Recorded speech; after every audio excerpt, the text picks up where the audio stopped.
bueno, calor, unos 23, 24 grados, está hoy la isla de Lanzarote, sigue soplando bastante fuerte el viento, 35 kilómetros por hora, 40 en algunos momentos.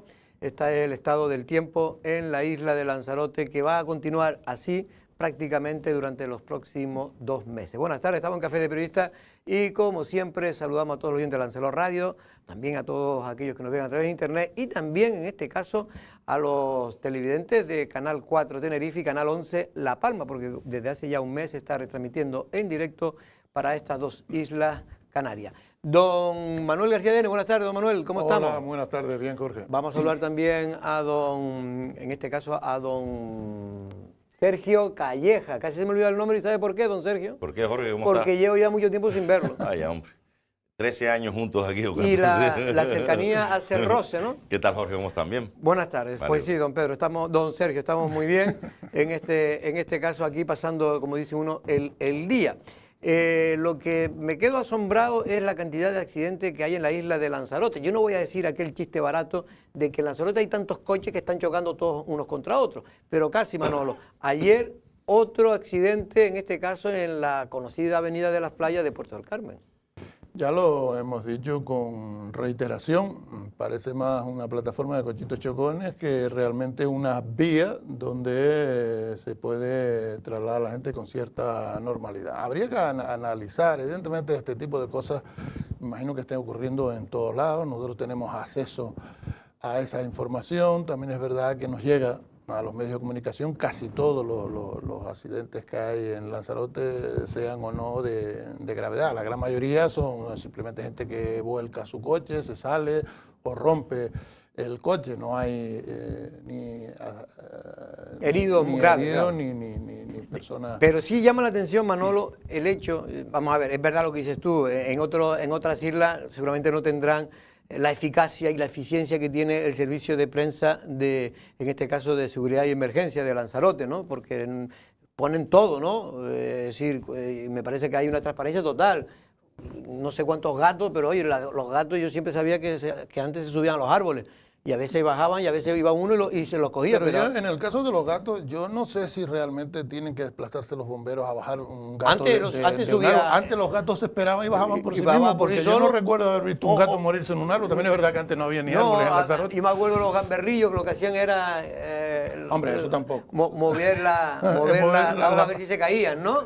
Pero bueno, pero siempre caían de pie, por cierto. Los gatos no sé cómo lo hacen. Los gatos normalmente caen de pie. Siempre caen de pie. Ser bombero es una profesión realmente que tiene de todas las variantes, ¿no? De coger un gatito a salvar vidas, a arriesgarse. La verdad que es bastante interesante. Yo lo de los gatitos lo conocía en los colorines, en los TVO, ¿no te acuerdas cuando subía? Llamaba a un bombero, ¿no? Para eso. Sí, parece que en la realidad también funciona así. Y en torno a lo de los accidentes sí es cierto. Y también es cierto que nos llega información incluso de un coche que se ha salido de la vía. Quiero decir, No, pero que nos puede llamar mucho la atención, pero lo que hay que calcular es... Porque después cada medio tiene que poner lo que quiera, ellos ponen todo. Esas imágenes que tienen ahí ustedes en exclusiva, una imagen bastante espectacular. ¿El resultado final cuál fue? Pues no hay muertos. Que es importante. Ni siquiera herido grave, creo que un herido tuvo que ser trasladado al hospital. Pero yo creo que, como usted quiere decir, es positivo que nos trasladen todo. Después el medio cada medio pues publicará o no, porque hay veces que se publican las fotos por lo curioso del accidente o porque un accidente de esas características no haya ni tan siquiera herido. El coche de la avenida, por ejemplo, queda un coche dado la vuelta encima de la acera, pues fue una suerte que no le pasara nada ni que cogiera a nadie. No cogiera a nadie. Efectivamente. No, y lo que más llama la atención sobre todo es el número de vuelcos, pero eso sí es verdad que está ya recogido en la Dirección General de Tráfico de que ha aumentado en torno a un 25-30% el número de vuelcos en toda España. Quizás en Lanzarote posiblemente el aumento sea mayor, pero es debido sobre todo, se achaca a la mala utilización del móvil. Del móvil, volantazo. Móvil y volantazo. Miras móvil, te das cuenta de lo que tienes enfrente, tu reacción, volantazo. Es algo que no se inventa uno por esta tertulia, pues lo hemos sacado en más de una ocasión, pero es algo que la DGT, que por cierto que ha modificado, digamos, sus multas en torno al tema del móvil, precisamente por este tipo precisamente para evitar que la gente siga cogiéndolo. Yo lo que creo que aparte de las multas hay que hacer campañas muy de concienciación. A mí me gustaría que el Cabildo de Lanzarote, por ejemplo, oiga, pues se gaste algo de dinero en los medios de comunicación para que Pero eso es otra cosa. no, para que la gente tenga información e intente por lo menos quitarse, si es por lo que el Cabildo se esa gasta manía. en algunos medios, no se enterarían absolutamente de nada, salvo de las 4 notas que mandan, que son precisamente con 3 fotos de ellos de 4 tonterías. No, pero es que, como dices tú, eso quizás sea menos... ellos ponen más publicidad en los comunicados de prensa. Sí. Es más publicidad Pero que la propia publicidad. Digo, oiga, hagan algo para que por lo menos... Antes había cualquier acto convocando a la gente y, oye, tú estás obligado a convocar a la gente. Y si usted está obligado a convocar a la gente, no puede vivir supeditado a que yo quiera o no publicarlo o que yo entienda que es importante o no. Lo lógico es que usted ponga un anuncio diciendo que va a haber una feria de no sé qué, 4 o 5 días para que la gente se entere y cosas por el estilo. Y que lo haga en todos los medios, como se venía haciendo hasta hace poco. Pero ahora nos llenan las notas de prensa de fotos de los políticos. Y de que si... lo que sí hacen es alumbrar la casa Cabildo todos los días con un color distinto, como si eso fuera gratuito y como si eso tuviera realmente incidencia en la población. El gobierno del Cabildo va a tener un problema muy grave a la hora de hacer campaña electoral porque no ha hecho absolutamente nada. No sé, porque este comodín que tenían de meterse con quien gobernó en años anteriores, se le acabó, eso está desgastadísimo, demasiado utilizado. Y va a tener un gravísimo problema. Y ellos lo saben y dentro, digamos, de las cabezas pensantes, de las muchas cabezas pensantes que tiene la presidenta alrededor, están intentando programar a ver qué cuentan en campaña electoral que han hecho.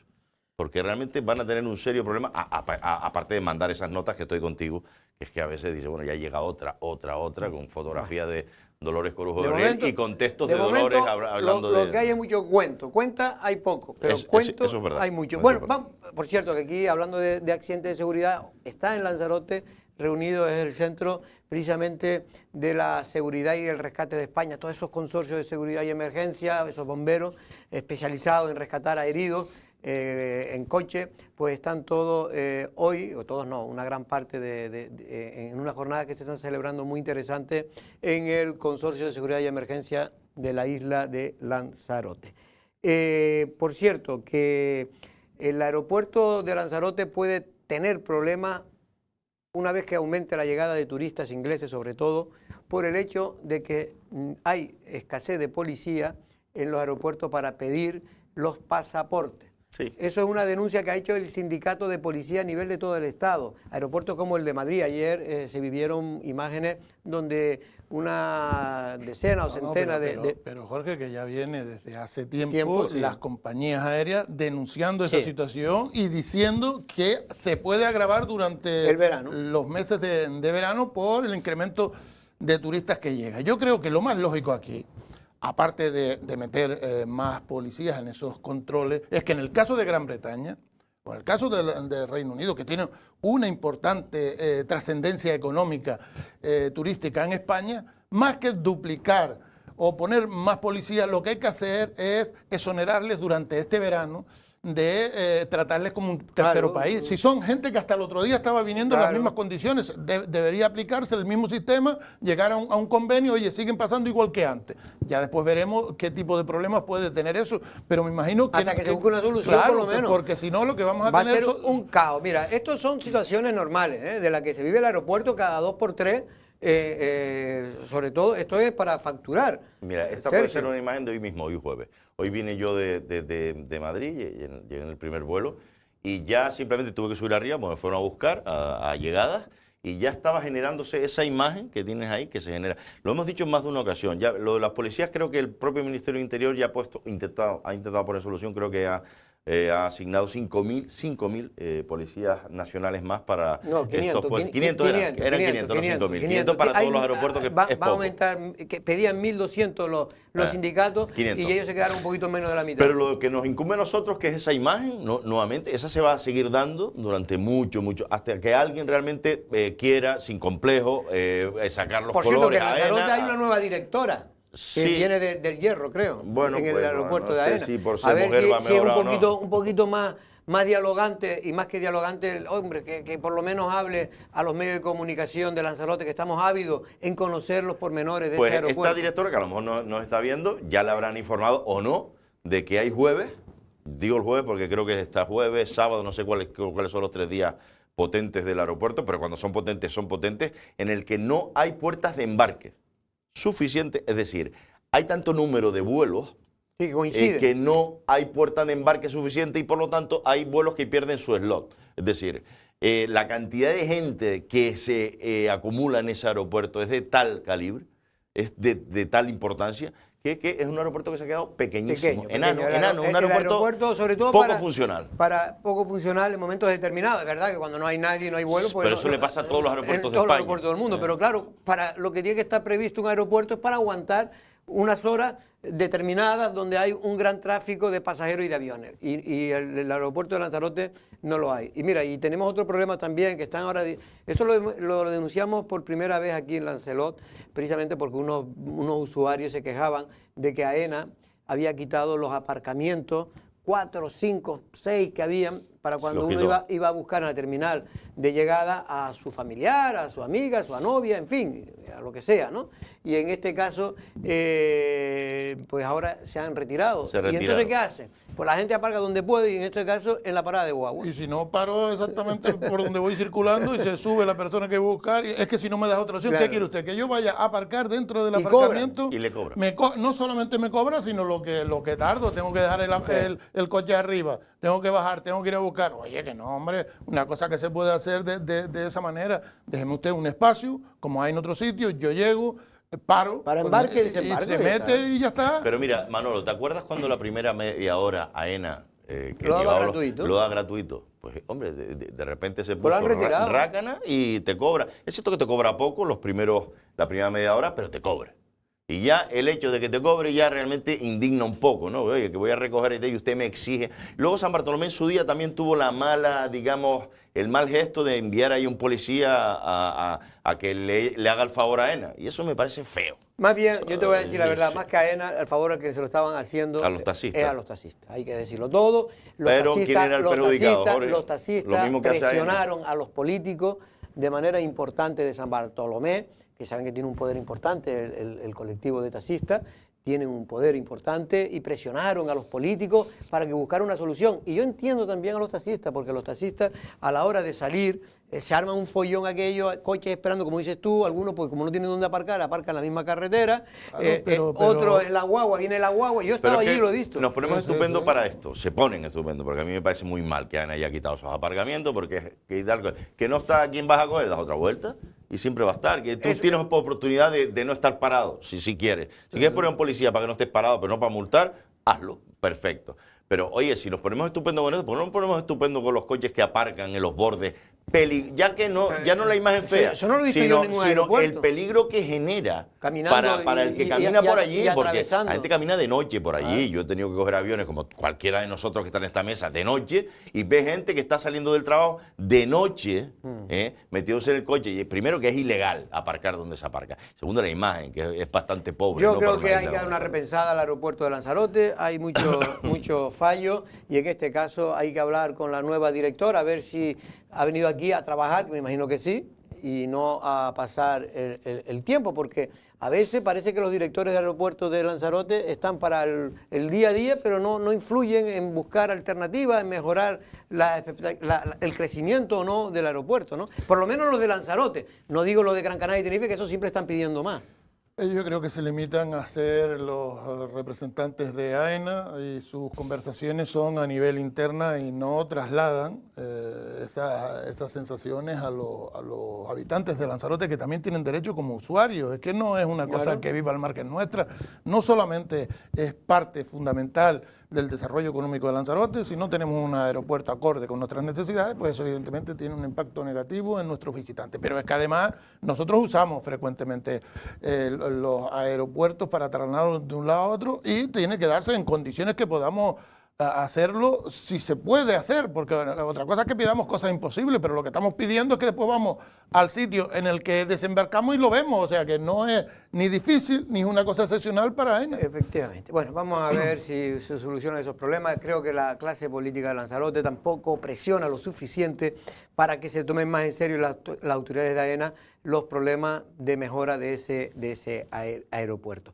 Hoy comenzó la EBAU, a las 8:45 estaban convocados ya la primera tanda de alumnos. En Lanzarote creo que son unos 600 las personas que van a examinarse para acceder a la universidad. Ahí estamos viendo imágenes de hoy. Incluso vamos a ver, don Sergio, vamos a ver el reportaje del amigo Guillermo, que se ha desplazado hoy al Instituto Blas Cabrera Felipe, donde usted estudió y se nota. Llega uno de los días más importantes del año para los estudiantes de segundo de bachillerato, y es que hoy arrancó la EBAU para todos los jóvenes que entre nervios y repasos de última hora afrontan esta jornada vital para su futuro. Tenemos 676 alumnos entre las dos subsedes, porque hay una subsede que es aquí en el Blas Cabrera y otra es en el César Manrique. Se divide en cuatro días, en 4 jornadas. La primera jornada y la segunda, es decir, hoy y mañana, son los exámenes de las materias comunes, un día para los de letras, otro día para los de ciencias, y ya luego viernes y sábado son las materias específicas. Y a las 9 menos 10 de la mañana se abren por fin las puertas de este Instituto Blas Cabrera Felipe para recibir a todos estos jóvenes que poco a poco están ya entrando en su futuro. La primera prueba para abrir estos días de exámenes es la de lengua, y luego, a renglón seguido, vendrán la de inglés e historia. Y lo llevo pues bien, uno de los mejores que llevo. Del 1 al 10 estudié más o menos un 7. Está bien, pero ahora mismo me sé un 0. Historia es la que peor llevo, pero bien. La máxima nota posible. Más o menos bien, historia un poco tal, pero bueno. Ahora tengo de lengua y después de inglés y después de historia. Desde hace un mes, pero las 2 últimas semanas cuando terminé el instituto es cuando más intenso he estado. Yo qué sé, 2 semanas, 3, por ahí. Algunos ya tienen claro cuál será su futuro. Medicina, sí puede ser. Marketing y publicidad. A lo mejor derecho, algo así. Diseño. María Dolores Rodríguez, viceconsejera de Educación del Gobierno de Canarias, comentó en Café de Periodistas las carreras más demandadas. Todos sabemos que hay carreras como la enfermería y las que están vinculadas al ámbito sanitario, y son las más exigentes en cuanto a su entrada. Tienen que seleccionar y la entrada es mucho, un 13 y algo, creo que está la media. Hasta el sábado durarán los exámenes, y a partir del domingo, con los deberes hechos, los jóvenes podrán disfrutar de un merecido verano. Bueno, pues ya veremos. Los que estamos aquí, la verdad que todos hemos pasado, creo, ¿no? Sí, COU. Yo en este caso era la selectividad. COU selectividad. Yo creo que los tres la selectividad. Sí, ¿no? tienes que pasarla si quieres ir a la universidad. No, pero que ahora se llama BAU. Ahora se llama BAU, sí. Y era COU, había COU, bueno, por lo menos pero en mi caso. pero el COU después te tenías que presentar también a la selectividad. No, tú tienes que claro. aprobar Sí, COU sí. y luego selectividad, que es la Sí, EBAU, sí, que sí. es lo que hacía que... lo que pasa es que los niveles de aprobado son realmente altísimos. El 90 y tantos % en España. Sí, pero es que ya aprobar no te sirve de nada. De nada. Porque en casi todas te exigen notas altísimas. Ahora lo máximo que se puede sacar es un 14. Hay muchas carreras que te piden un 13,8, un 13,7. Sí, pero lo estaba diciendo la viceconsejera, por ejemplo, para ser enfermeros, o en este caso, bueno, decía el tema de enfermería, creo que exigían como estudio universitario un 13,5.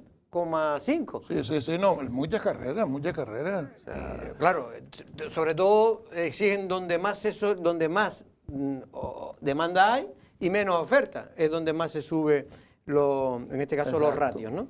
Bueno, pues vamos a ver que tengan suerte esta gente, porque este es el futuro, aunque no lo parezca, este es el futuro de las generaciones próximas, las que te van a sustituir a ti muy pronto. Ya me han sustituido ya hace tiempo.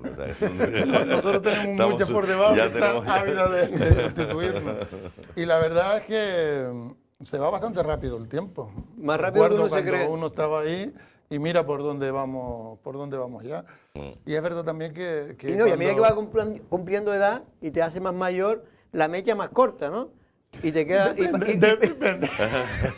y parece que la sensación de que se te va a acabar la vida, hombre, se te es más rápido, se te acaba y la los vida, años pasan más se te rápido. acaban las opciones, muchas opciones, o sea, todos esos proyectos que tiene un chico a esta edad, desde el punto de vista laboral, de desarrollo personal, de aventura, de concepto vital, pues evidentemente a estas alturas, Jorge, si no lo tenemos desarrollado y en camino... Pues no, y en la evidentemente... época, iba todo por época. Yo recuerdo que la selectividad la hice en la Complutense, en biología, me acuerdo, los nervios eran terribles, ¿no? Luego ves que la nota, que no era para tanto, si habías estudiado un poco, ¿no? Que no era para tanto, y lo sacas. Y recuerdo que en mi época, no sé la tuya, Manolo, las carreras de medicina eran las más demandadas, pues, o al menos te pedían unas notas muy importantes.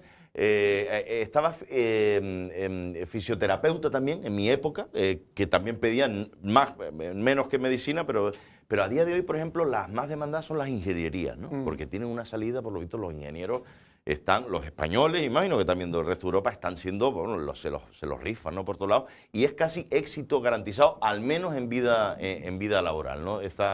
Y en nuestra época también empezaban a repuntar aquello que empezamos a escuchar los informáticos, ¿no? ¿Qué es eso de informáticos y tal? Que ahora siguen siendo ingenieros informáticos que tienen unas salidas realmente ahora hay robótica y no sé qué, hay un montón de carreras que nosotros ni la imaginamos en este caso. No, lo que quería decir antes con lo de la edad y la experiencia, como decía un personaje de García Márquez en una de sus fantásticas novelas, la experiencia suele llegar cuando ya no te hace falta para nada. Es decir, claro, si tú a los 75 años tienes mucha experiencia, pero ya a 75 años, pues la gente muy pocas cosas pueden hacer, por desgracia. Y la dificultad, Jorge, es que con la experiencia de uno, los hijos no aprenden. No, o sea, al contrario. Es muy difícil transmitir la experiencia que uno tiene a los demás, porque la gente prefiere tropezar en su propia vida. Yo reconozco como padre que he fracasado completamente, me han hecho todo lo contrario de lo que yo le he dicho. Pero bueno, vamos a hablar del puente de Playa Honda.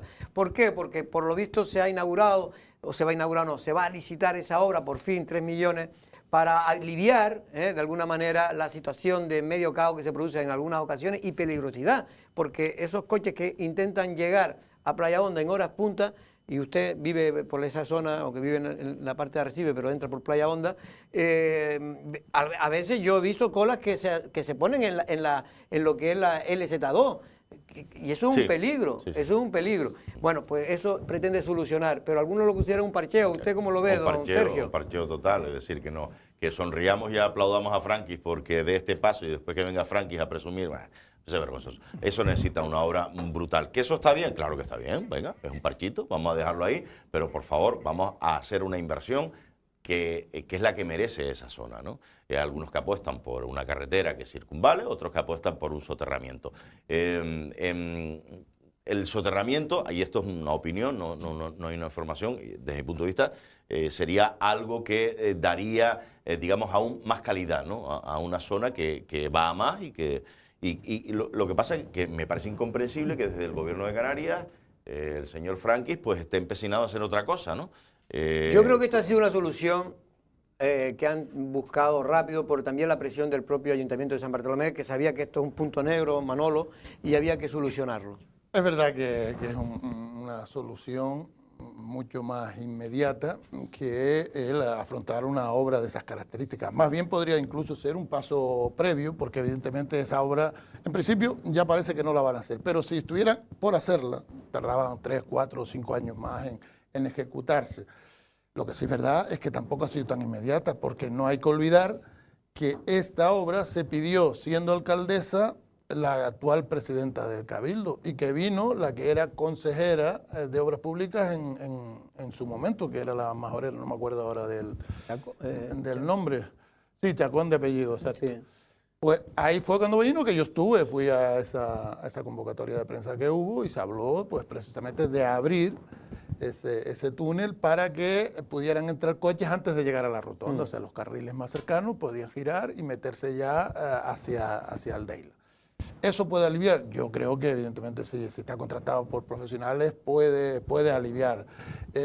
Lo suficiente, pues eso es lo que no sabemos, ni cómo pueden después quedar todos esos coches en esos 2 o 3 carriles en caso de que se amplíe, que van a la zona de exactamente, me estaban preguntando, ¿dónde va a ir ese túnel? Ese túnel iría antes del actual de la rotonda. Entonces hay coches que antes de llegar a la rotonda van a poder girar e ir hacia Aldeila. Vale. Claro, mucho antes. Bueno, insisto, yo creo que es una solución que posiblemente de urgencia, porque la situación se podría complicar más con el paso del tiempo, pero no, muchos al menos creen que no es la solución que merece tanto Playa Honda como merece la isla de Lanzarote. Estamos hablando de la carretera más transitada de Lanzarote, Sí, más de 70.000 coches diarios, los que entre ida y vuelta, los que pasan por esa carretera, no sé. unos 10.000 los que se introducen diarios. Claro, se introducen en Playa Honda. este túnel se intenta que sea una solución a los atascos que hay en el acceso. Evidentemente no va a afectar a los que van por arriba. Yo creo que este túnel lo que va a impedir es que se soterre luego, quiero decir, porque esto va a ser un problema, no problema, seguramente los ingenieros sabrán mucho más, ¿no? Pero es que, para que nos olvidemos, no, esto no es así. Mira, hay dos zonas, una en Arrecife, que es la salida a la altura digamos, del hospital, ¿no? Que eso necesita un soterramiento sí o sí, inmediato. Nada, es que nadie lo plantea, eso estamos como acomplejados, que nos da una vergüenza tremenda. Yo creo que es otro de los puntos negros que tiene la isla de Lanzarote, y un día puede morir alguien. Bueno, ya ha muerto gente. No digo el accidente, digo porque no puede llegar una ambulancia, porque aquello se atasque de tal manera que no puede llegar una ambulancia. No sé si es sencillo que hay una especie de complejo, ¿no? Por pedir, oiga, ¿por qué no pedimos? Pida usted. Y yo recuerdo a un Manolo Fajardo, parlamentario, Manolo Fajardo Palarea, parlamentario regional. Recuerdo que el hombre, pues, bueno, una especie de teatro, porque en aquella era muy teatrero todo aquello, ¿no? Que quiero unirme con todos los parlamentarios, cualquier político en el Hotel Lancelot para conseguir no sé qué en aquella época. Y después decía, en otro momento teatral, decía, oh, no han venido nadie, solo estoy yo y los míos. Bien, lo mismo. Pero a ver si hay alguno que haga el mismo teatrito, pero ahora, de verdad, es decir, vamos a unirnos todos y decir, mira, hay dos puntos. El soterramiento de Playa Honda hay que exigirlo. Y el soterramiento de la salida de Argana por el hospital hay que exigirlo. No, pero no, aquí nos ponemos, nos callamos, agachamos cabeza, nos da un poquito de vergüenza. ¿Cómo se lo voy a decir a Frankie, hombre, que es de mismo color político? Lo mismo habría que decirle a Fernando Clavijo, que hoy no gobierna, pero que también tuvo la oportunidad de hacerlo y no lo hizo. No me acuerdo quién era su consejero de Obras Públicas. Precisamente Fernando Clavijo lo vamos a tener el próximo viernes, que viene a la isla de Lanzarote. Creo que viene a la proclamación de candidato ya oficial de Arrecife de HD Eugenio, como único candidato que se ha optado a presentarse en las elecciones de ese partido político. Por cierto, que quería comentar, hoy despedía a Lanzarote y sobre todo la gente cercana al sector pesquero, sardinal, a ese Lanzarote del ayer, ese Lanzarote de los años 70, 80 sobre todo, 60, 70, 80, Manolo, que es Vicente Lloret, que era uno de los últimos conserveros de Lanzarote, que instaló esa fábrica de conserva y salazón, precisamente en la zona, que para que todo el mundo lo entienda, yendo hacia el muelle de los mármoles, ¿no? Una industria que estuvo vigente hasta finales de los años 80, pero que después, con la crisis de la pesca, sobre todo cuando se murieron los acuerdos o dejaron de firmarse los acuerdos, los convenios, primero España, Marruecos y luego España, Unión Europea, pues Marruecos y Unión Europea terminaron por finiquitar la pesca sardinal, que era tan importante en la isla de Lanzarote, una de las más importantes del mundo.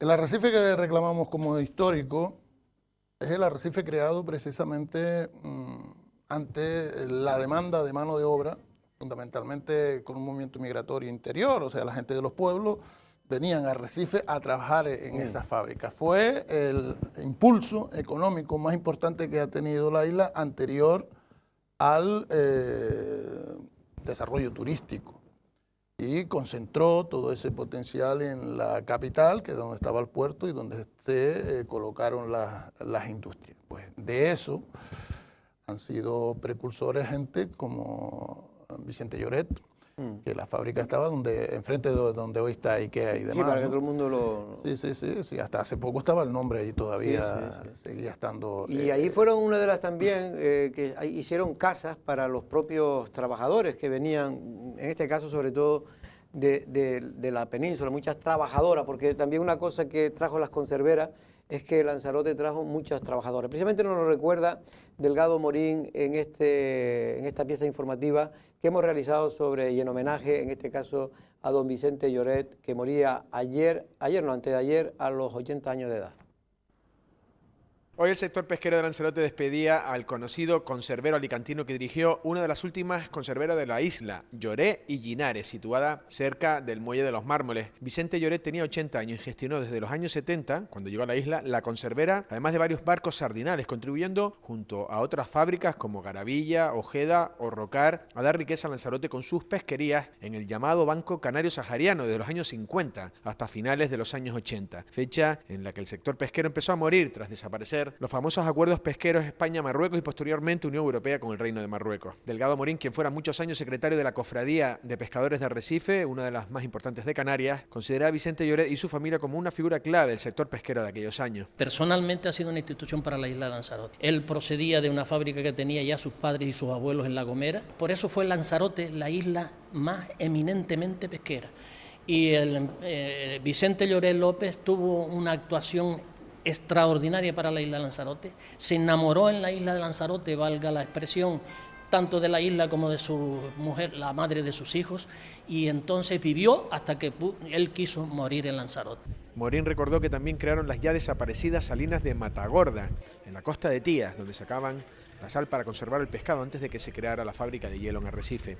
Y fue una industria que se volcó totalmente en ella, fundó las salinas de Matagorda, y fue la primera industria que hizo viviendas para sus trabajadores junto a la fábrica, que todavía están en pie, y luego pues albergó unos 500 puestos de trabajo. Hoy miércoles 8 de junio era enterrado en Lanzarote, tierra que nunca abandonó desde que se afincó, acompañado de sus familiares y amigos más cercanos, muchos de ellos llegados de la península y de Gran Canaria, tras una misa funeral en la iglesia de San Ginés.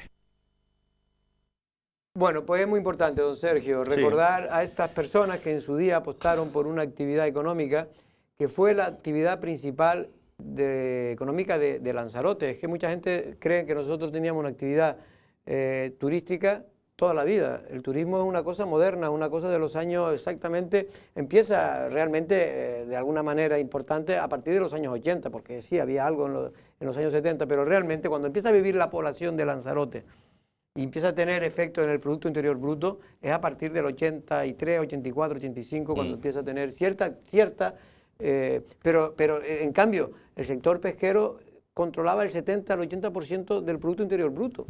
Yo recuerdo de pequeñito que hasta el año 84. Vivía en Fuerteventura, en los años 70, y venía cada 2 por 3 a Lanzarote en un Fokker o un DC-9, que era lo unía, incluso había una Lisur que nunca cogí. Y en Lanzarote, en Fuerteventura se hablaba de Lanzarote precisamente de la cantidad de fábricas que había en un lugar tan pequeñito como era Arrecife, ¿no? La cantidad de puestos de trabajo, gente de Fuerteventura que iba incluso allí. Fuerteventura llegó a tener en la zona Portonao una fábrica también de sardinas, pero mucho más posterior, ¿no? Las que estaban construidas aquí en Lanzarote. Digo, por si alguien que se haga la idea de lo que era aquel arrecife, ¿no? Y después estaba el arrecife peculiar, ¿no? El olor a sardina, cada vez que vaciaba la marea, un olor muy potente que a gente le desagradaba, a otra gente que no. Sabíamos la hora, hay gente que lo sabe porque tocaban las campanas en los pueblos, pero aquí lo sabían por la sirena. Quiero decir que donde quiero llegar es que era una cosa muy potente. Pero Sergio, yo lo que quiero llegar es, nunca hay que recordar el pasado para repetirlo, sino para mejorarlo, ¿no? Pero no, lo que quiero decir es que los hijos nuestros no tienen ni idea de ese arrecife. Es que no hay ni siquiera un museo de pesca. Es que es increíble. Yo es que me quedo asombrado cómo todavía Lanzarote no tiene un museo de pesca cuando fue una de las islas pesqueras donde destacamos por encima del resto de las islas Canarias. ¿Verdad que La Gomera siempre también ha tenido una tradición, aparte de agrícola también, y Fuerteventura también ha tenido una tradición pesquera, pero ninguna ha tenido en este caso, la industria que ha tenido Lanzarote en el tema pesquero. Era una de las segundas, Lanzarote, era a nivel de sardina, cogía más sardina, era la segunda del mundo. Que la flota que más cogía sardina. Tú te comprabas en la península en aquella época, en los años 80, principios de los 80, final una lata de sardina y venía en las letritas Lanzarote. Es decir, una lata Isabel, por ejemplo, venía la Lanzarote. Estaba hablando además en esta interesante pieza informativa de incluso de cómo ayudaban también a que las salinas tuvieran una función fundamental, ¿no? Hablaban de aquellas salinas, Manolo las conoce porque conoce muy bien el municipio de Tías, las de Matagorda. Claro. Que, ¿te acuerdas cuando bajábamos? Esa es la Que era que una hago de carretera de ellos. tierra la que bajabas, Sí, hacías sí. así, ibas por la playa, y esas salinas allí, yo recuerdo de pequeño verlas incluso en funcionamiento, con ese color blanco. Claro, esa zona de Puerto del Carmen, que hoy está, creo que hay un hotel, el Hotel Beatriz, ahí por ahí un hotel, y toda esa zona, bueno, ahí está lleno de hoteles. No, y vamos. todavía Sí, hay sí. una zona que se aprecia que hubo allí. Que hubo, ¿no? Todavía Sí, queda, es que se ¿no? conservó Unas salinas, adrede, pero se la conservó, Lanzarote pero- era de las islas que más salinas tenía. También es verdad que la sal, cuando eso era un conservante muy potente, o sea, una forma de mantener los productos Es que de hecho cárnicos y pesqueros, ¿no? la sal fue fundamental, y también Lanzarote fue también esos ingenios que, por ejemplo, el de la salina del Danubio, es un ingenio Sí. de los más importantes de Canarias a nivel de ingeniería, ¿no? De cómo se filtra el cómo se agua, filtraba cómo entra el el agua con la harina Esa es de las negra aquella. primeras de Canarias. Esa es de las primeras de Canarias. O sea, es una exageración. Pero lo que sí es sorprendente es que hayamos roto un vínculo, o sea, le hayamos hecho un roto tan grande a un vínculo tan estrecho Claro. hasta hace muy poco tiempo, porque no estamos hablando que en el siglo XIX en Lanzarote la gente se dedicaba a la pesca o se dedicaba a la agricultura. No, es que la mayoría de los abuelos de los lanzaroteños, todavía pequeños, han tenido vínculos o con la pesca o con la agricultura. Y no tenemos nada donde esos chiquillos puedan tener el conocimiento básico, o sea, para saber cómo era tu abuelo, tienes que saber a qué se dedicaba y cómo se dedicaba. Mira, a mí me pasó una anécdota cuando yo tenía 13 o 14 años que me sorprendió. O sea, la primera vez que voy a un invernadero a Gran Canaria, veo que las tomateras allí crecían hacia arriba. Se lo digo al que está allí, le digo, ay, mira, eso, pero eso es imposible. ¿Cómo hacen ustedes eso? ¿Cómo hacemos que los tomates aquí crecen para arriba? ¿Y cómo van a crecer? Pues para arriba. Ellos le ponían después unos palos y la mar. Digo, no, en Lanzarote los tomateros crecen hacia el suelo. Sí. Y es verdad que aquí teníamos esa particularidad porque el viento los partía. Entonces los tendíamos hacia el suelo y le íbamos poniendo piedras en las hojas para que se mantuviera ahí, porque hasta que se levantaba un poco, este viento repetitivo que tenemos se pues cargaba son cosas la que hay que saber, y, pues hay cosas que saber. Y vamos, todos nosotros, los que ya tenemos más de 55, 60 años, pues recuerda nuestra infancia, el muelle. Yo recuerdo mucho, porque me gustaba mucho pescar, ir al muelle de Henao, llegar, eso era magnífico ver aquello, cómo venían los barcos, llegaban, venían camiones, los camiones Mercedes, esos que tenían como dos cuernitos delante, ¿no te acuerdas? Que eran como descargaban verdes. allí la sardina, en este caso primero eran en caja y después ya posteriormente se dedicó mucho al subproducto y entonces ya se hizo ya de manera de extracción, ¿no? Se extraía. Pero bueno, todo eso, este mundo pues prácticamente está ya olvidado y desaparecido en la isla de Lanzarote. Y hay otra cosa, pero esto no tiene nada que ver con esto, pero indirectamente, y es que el pescado fresco, por cierto, ya no se puede ni comprar. Es que no se puede ni comprar. El pescado fresco se va a convertir en un producto de lujo. Pero por lo caro. Porque lo caro, pero es que es normal. Porque es que pescar cada vez es más caro. Hombre, y va un tanque de un barco para... Y entonces va a ser imposible que vamos a tener que comer cada vez más pescado congelado o de lata. Porque yo ya veo que cada vez cuesta más comer pescado fresco, es que cuesta ya cuando cuesta un kilo de cherne fileteado. Hombre, no sé, pero por lo menos 38 o 40 euros ya, es decir, el kilo. La gasolina está muy cara. No, yo no digo que es todo lo contrario. Lo que quiero decir es que se está encareciendo tanto ya el tema de poder pescar que, claro, después a la hora de vender es imposible que se puedan vender barato. Traslada eso y lo sabes, no solo a los pescadores, traslada a los transportistas. Simplemente llenar un tanque de un camión hoy es un disparate, por mucho que te subvencionen el tanto, no sé cuánto es, un 20 céntimos, 10 céntimos, no sé cuánto es. Bueno, pues vamos a hablar ahora de otra, con una persona que sí sabe ya más de vino, en este caso, porque ahora es prácticamente del sector primario lo único que está funcionando bien en esta isla.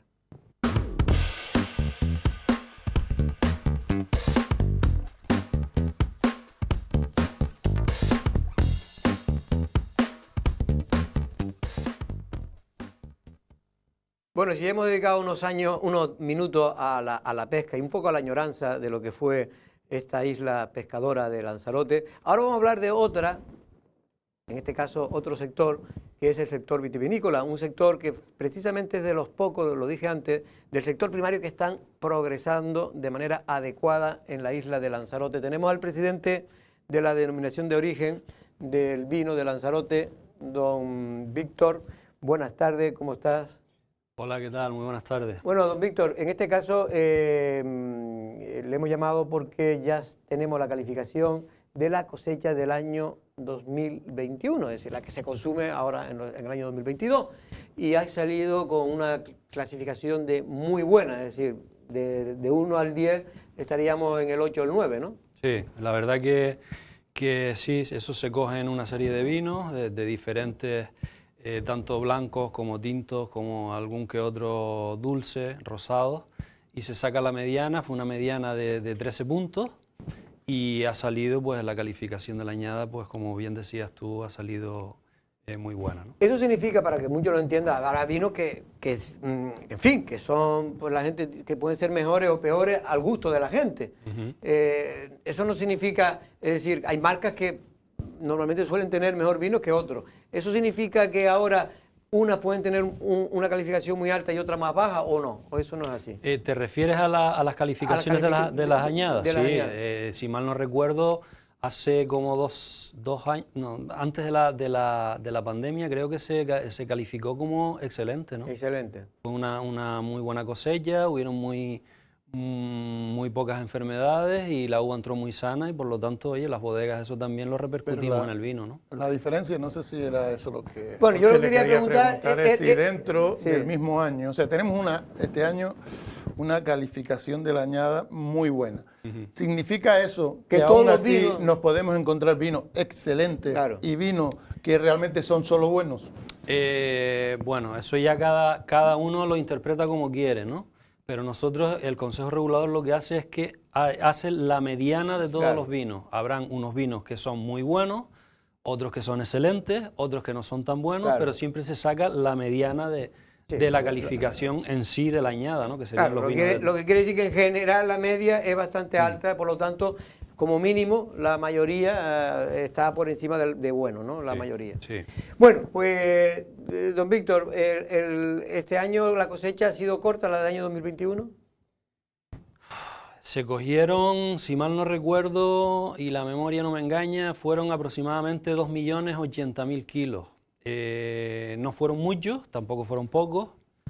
La previsión que se espera un poco de cara a esta añada actual, esta nueva cosecha, pues vamos a estar ahí por la media, vamos ahí en 2 millones, 1.900.000, 2 millones, ¿no? La última vez que usted estuvo aquí, y ahora dejo a Manolo García Deni, la última vez que usted estuvo aquí dijo que estaba preocupado el sector porque por la sequía, porque ya llevan muchos años donde prácticamente no cae agua en la isla de Lanzarote ni en esa zona de la Jeria sobre todo, y de Tinajo, donde se produce la mayor parte de la uva malvasía de Lanzarote. ¿Cuál es la situación en estos momentos? Bueno, más o menos quien pudo regar algo se regó. Actualmente... ¿Se pudo regar entonces? Se pudo regar algo, no todo, se pudo regar algo a donde llegaba el agua en sí, donde las acometidas en sí, la red llegaba. Otros viticultores pues un poco cargaron sus cubitas a base de esfuerzos y tal, y un poco pues salvaron la planta, ¿no? Y la situación actual, oye, pues como bien te decía antes, pues se esperan aproximadamente 2 millones de kilos. No son pocos, pero tampoco son muchos. Hombre, no son muchos porque hay bodegas que incluso cogen casi 1 millón de kilos, ¿no? Sí, hay alguna que otra bodega que llega casi a eso. Este año va a estar muy repartida la uva, por lo tanto subirá de precio normalmente. Va a subir de precio. Cuando creamos una escasez, lo normal es que suba de precio. Para que la gente que ahora nos están viendo también en Tenerife y en La Palma a través de Canal 4 Tenerife y Canal 11 La Palma, ¿a cuánto por ejemplo, la pasada cosecha, cuánto se vendió el kilo de uva de media? Más o menos. Uva de malvasía. Una media aproximadamente entre 1,90 y 2,20 más o menos. Estaba ahí, en ese rango de precio, ¿no? Este año, pues según ya se espera, incluso puede rozar los 3 euros. Los 3 euros. Eso seguro que allí no ocurre, ¿no? En Tenerife, por ejemplo, no ocurre, seguramente no se vende el kilo tan caro, ¿no? Ahora, es que yo ahora mismo desconozco un poco. Aunque allí más bien se vende el vino tinto, tengo entendido, la uva negra, ¿no? Sí, son más de vinos tintos, aunque también tienen muy buenos vinos blancos, ¿no? Pero generalmente la malvasía volcánica de Lanzarote también es una uva muy sufrida, y por lo tanto las bodegas tendremos que entender que al ver escasez habrá que subir. Y también el método de recoger también complica, Claro, ¿no? claro, No lo claro, mismo sí, que en otras zonas de Canarias. Decía usted que se vendieron. Yo realmente creo que quien pone el precio de la uva es el que la compra. No es que uno vaya y dice, mira, pongo un precio en la finca, pero bueno, al final se vende y se compra por un precio en donde tengan más partes de acuerdo, por lo menos acepten. Hubo una experiencia hace muy poco, no me imagino que usted la haya seguido también, de esa vendimia de invierno que hacía un vecino nuestro de allí de Tías. ¿Podría ser eso una opción a esas zonas nuevas de cultivo, fuera de lo que es la Jeria y demás? Yo siempre digo que todas las experiencias innovadoras y de investigación y todo lo que se puede investigar sobre la viña de Lanzarote, eso nos viene bien a todos, ¿no? Tenemos que entender un poco que esa uva se recogió de una zona de costa que no está en el ámbito de viticultura en sí de Lanzarote, ¿no? No tenemos un poco que salirnos del ámbito, porque si al final vamos a dedicarnos a cultivar uva en la costa tanto de Playa Quemada como de Tías, al final el entorno de la Jeria se perdería porque no sería rentable seguir cosechando en la Jeria cuando ese tipo de viticultura lo podemos mecanizar, ¿no? Pero siempre digo que oye, que todo lo que se investigue en sí está muy bien y mis felicitaciones en sí a la bodega que lo ha hecho, ¿no? Sí, en este fue el caso fue el Grifo, ¿no? El que hizo esa experiencia de intentar sacar 2 cosechas al año, una de invierno y otra de verano, ¿no? Hombre, no creo que fuese tampoco sacar 2 cosechas al año. Ellos lo que un poco querían cambiar es el ciclo de la planta, ¿no? Hacer una vendimia... adelantarse en sí a la vendimia. Pero claro, pero en la Jeria no se podría hacer, es muy complicado. No lo sé. Con el tema del frío que hay allí, no creo, es que por las noches. El clima es un tanto diferente, aunque hay muy pocos kilómetros de diferencia, ¿no? Hombre, yo creo que no es casual que se hiciera en esa finca y no dentro de la Jeria. Precisamente, a lo mejor en esa zona da mucho menos que en la Jeria. Tiene más horas de calor, creo yo, o de sol, por lo menos. En el periodo tradicional, y entonces podría ser una solución para esa zona, ¿no? Sí, hombre, no cabe duda que ahora mismo tenemos escasez de uva. Es lo que te iba a preguntar. Ahora mismo la bodega dice, oye, yo si tuviera pues 10.000 kilos más, ¿la harían? ¿Eso sería así? Pues no lo sé, no lo sé, ahí me pierdo. Yo sé que nosotros cuando salimos a ferias... Pero por ejemplo tu bodega, que es una bodega más bien pequeña, ¿no? Sí. Pero lo vende todo, ¿no? Antes de terminar el año. Sí. Y si tú quisieras hacer más botellas, ¿podrías hacerlas? No, porque no hay fruta. Esto no es como hacer cerveza, que si no hay fruta, si no hay uva, difícilmente... Pero si hubiera uva, sí la haría. ¿O no? Sí, claro. Pero otro problema también, porque vamos a ver, las empresas no crecen como las personas, que se come usted 2 pellas de gofio, a lo mejor tira la cabeza o tira la pata, una de dos.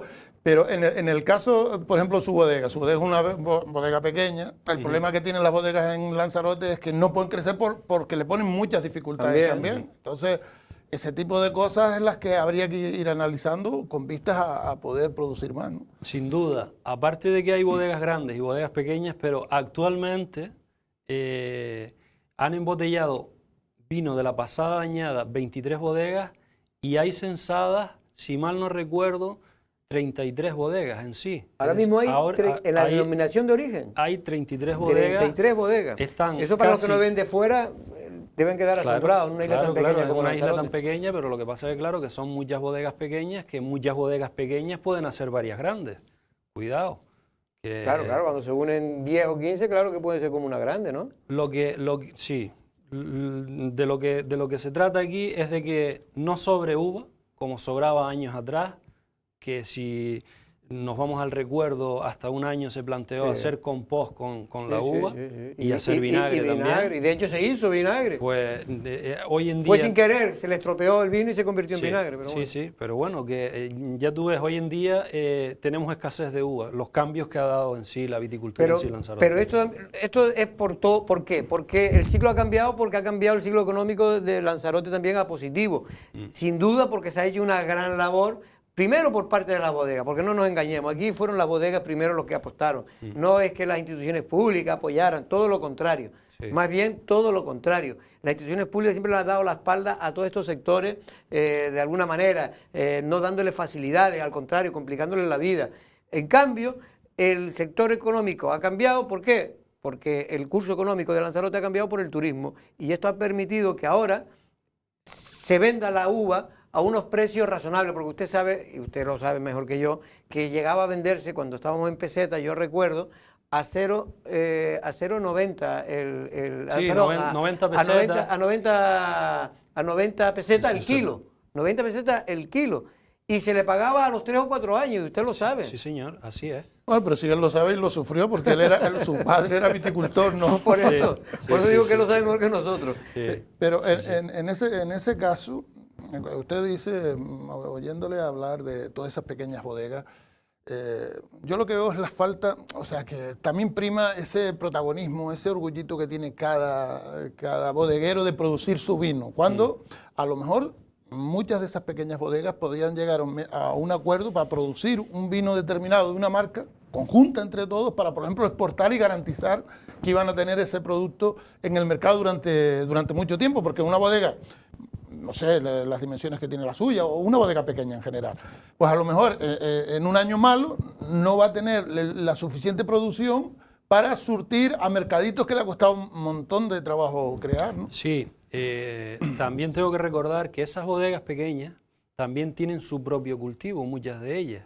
Entonces, han salido pues de la nada, como salió la nuestra, ¿no? Que teníamos nuestro cultivo, y empezamos poquito a poco, y ahora hemos llegado a ser una bodega de mediana, ¿no? Pero no cabe duda que este tipo de bodegas tienen su propio cultivo, que ellos anteriormente vendían a bodegas grandes, Claro. ¿no? Pero, por ejemplo, Entonces, en tu caso, ustedes solo se suministran, recogen uva de la suya, no buscan... y empezamos así. Ahora ya buscan más. Ahora, de nuestra propia producción puede ser aproximadamente el 40% y un 60% restante, pues lo compramos a viticultores, ¿no? La última vez que estuvimos aquí te preguntamos, a ver si nos contesta diferente, yo creo que va a ser difícil en este caso, ¿qué pasa con ese plan especial? Porque yo me encuentro algunos bodegueros, viticultores, gente que tiene casa, y me pregunta, Jorge, pero usted ha hablado con la presidenta del Cabildo, ¿por qué tienen escondido ese plan especial? ¿Dónde lo tienen? ¿Qué quieren hacer con él? ¿No lo quieren aprobar? ¿Es por algo? ¿Usted sabe algo? ¿Qué le dice a la presidenta del Cabildo? La respuesta es la misma. No sé si el Cabildo tiene o no tiene interés en sacar ese plan adelante. La verdad que es una pena porque ya hay muchas bodegas en la Jeria que están sufriendo muchas consecuencias porque no salga ese plan adelante. Hay, sobre todo la trastienda de las bodegas, nadie las ve, y el caminante que camina, que va caminando por la parte de atrás, se ve esa trastienda, ¿no? Y no es para nada, es bonito. Y yo creo que ese plan debería de dársele un impulso ya, porque ganaríamos todos, ganaría en sí la isla. ¿Pero usted como presidente ha hablado una vez, ha intentado con Dolores Corujo? No lo hemos hablado nunca, tampoco se ha tocado ese tema. Usted lo que pasa es que teme que no le va a gustar mucho a Dolores Corujo ese tema. Posiblemente. Posiblemente no guste, pero sorprende porque, mira, el otro día precisamente la consejera de Medio Ambiente sacaba una nota de prensa diciendo que había estado por la zona del Parque Natural de los Volcanes, que hay caminos que hay que cerrar porque se abrieron de forma ilegal, senderos que también habría que evitar que la gente pasara porque tiene un impacto negativo. Y lo que yo no sé es si no fue por la Jeria, que no es un parque natural, sino un paisaje protegido. Y no analizó también ese tipo de cosas, de vamos a intentar darle una salida que no tenga ese impacto. O sea, la bodega está. Lo que están pidiendo aquí es poder hacerlo sin tener impacto. Y la opción que le damos es pues tener por fuera, además que gasta mucho más energía, porque me imagino que mantener frío un depósito de esas características, ese tipo de cosas no se dan y yo no lo entiendo, sinceramente. Sobre la mesa está, pero no le dan continuidad, quizás no hay interés por parte del Cabildo en sacar ese plan. Yo creo que no lo entiendo, sinceramente, porque el Cabildo de Lanzarote y el Partido Socialista, precisamente una de las cosas que más defiende, al menos de boquilla, es el tema del paisaje. Y como bien dice usted, aquellos que hemos caminado y hemos visto las traseras De hecho, esta televisión ha sacado imágenes para demostrar que efectivamente está muy bien la bodega, pero bodega de gran prestigio, y no voy a dar nombre porque creo que es injusto acusar a las bodegas. Más bien es para acusar a los políticos por no sacar adelante y permitir que puedan crecer lo mínimo para que puedan meter esos tanques que, como bien dice Manolo, todo el mundo sabe que un tanque de frío, si usted lo pone al sol, pues tiene que gastar el doble de energía. En cambio, si lo tiene dentro a la sombra, pues ahorraría dinero, no gastaría tanta energía. Esto favorecería a la descarbonización del país, del ambiente. Tiene menos impacto visual. Tiene impacto visual, que la Jeria precisamente si algo tiene aparte del producto en sí, porque realmente la Jeria para mí es un paisaje agrícola. Es especialmente un paisaje, mucha gente lo han querido confundir, un paisaje turístico. No, es un paisaje, pero agrícola. Porque es un paisaje que se trabaja, que eso no está ahí porque la naturaleza lo hizo. Se tuvo que meter la mano del hombre para realizar esos hoyos en aquellas épocas, en aquellos años tan duros como se hizo todo lo que es la Jeria, ¿no? Hoy aclamado. Los que quieran tener una idea de lo que es, que se hagan la idea de la naturaleza lo dejó, como el volcán dejó la zona de Aridane en La Palma, y el lanzaroteño fue el que lo transformó en eso. Claro, claro. Sí. Y yo, si me permite, sí, hombre, claro. Ahora que hemos tocado el tema del paisaje, el día 17 de este mes se acaba el plazo de las ayudas al POSEI. Ahí me gustaría que los viticultores, oye, que se pasasen por allí, que el personal del Consejo Regulador les atienda para que, por ejemplo, esa solicitud la dejen presentada y no se escape ese dinerillo. Porque ese es un dinero que da, digamos, Europa. Sí, ese es el dinero que viene de Europa. ¿Y cuánto está dando por Pues hectárea? Por hectárea, si mal no recuerdo, eran pues 2.100. Bueno. Y por el que no está asegurado y el terreno que tiene seguro, 2.300. Bueno, y ya la gente está asegurada, porque aquí había una época que no había asegurado. Hay mucha gente que también se asegura, ¿no? Y ahora sí, ¿no? Porque es importante, porque te viene un temporal o no sé, cualquier cosa y te puede estropear la uva. Por cierto, el tema, ahora se está cuidando mejor las parras, me imagino, ¿no? Sí, hubo una época que todos los años había alguna enfermedad, ¿no? Sí, no, la verdad que es digno de alabar que los viticultores hoy en día están formados y la verdad que es, bueno, ustedes mismos lo pueden ver, el paisaje de la Jeria, yo no me canso de decirlo, ¿no? Que gracias a ellos está como está, ¿no? Parece un jardín. El otro día venía con unos amigos de Ribera del Duero y estuvieron por la zona de la Jeria y se quedaron pasmados, ¿no? Claro. Porque viticultura heroica, ¿no?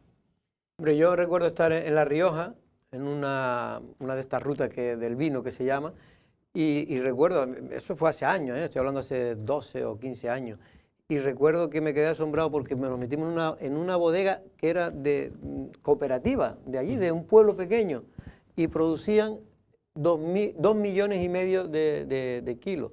Es decir, una pequeña bodega que es todo lo que produce Lanzarote, ¿no? Sí, sí.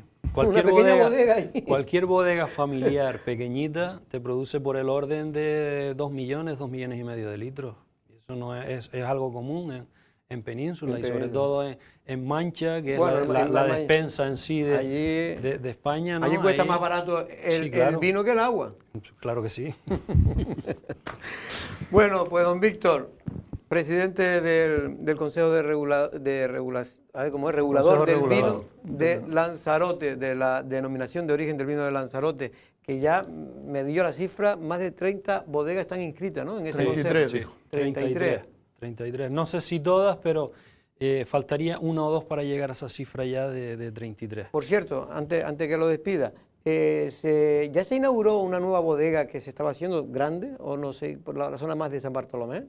No, en principio no, ahí está la edificación, pero no sé... ¿Todavía no está haciendo vino? No, de momento no. Bueno, por lo dicho, muchas gracias y mucha suerte, y a ver si ese plan especial de la Jeria, que es fundamental, porque hay que decir, porque se nos cae, muchas veces escucho por ahí diciendo tontería, ese plan se anuló no por las bodegas, todo el mundo estaba de acuerdo, los técnicos y todo el mundo, ese plan se anuló porque gente que tiene casas en la Jeria se sintieron maltratados con el plan y por lo tanto creían que había que, lo impugnaron y le dieron la razón los tribunales. Y ni tan siquiera en el valle principal de la Jeria, era más cerca de la Vegueta. De la Vegueta, Tinajo y tal. Lo cual, esto llama la atención mucho por qué no se quiere desde el Cabildo de Lanzarote propiciar que ese plan que podría ayudar al paisaje de la Jeria, pero sobre todo a las bodegas, que son los que crean y mantienen ese paisaje directamente o indirectamente, porque son los que le dan a los viticultores la posibilidad de poder vender su uva y por lo tanto conservar ese paisaje y esa finca, pues nadie entiende por qué, nadie dice nada, todo el mundo se calla, tampoco la oposición le escucha decir nada. En fin, aquí hay un silencio algo extraño. Don Manuel. Hasta el viernes, Jorge. Nos vemos el próximo viernes y nosotros mañana, no es una amenaza, estaremos aquí a la misma hora. Buenas tardes.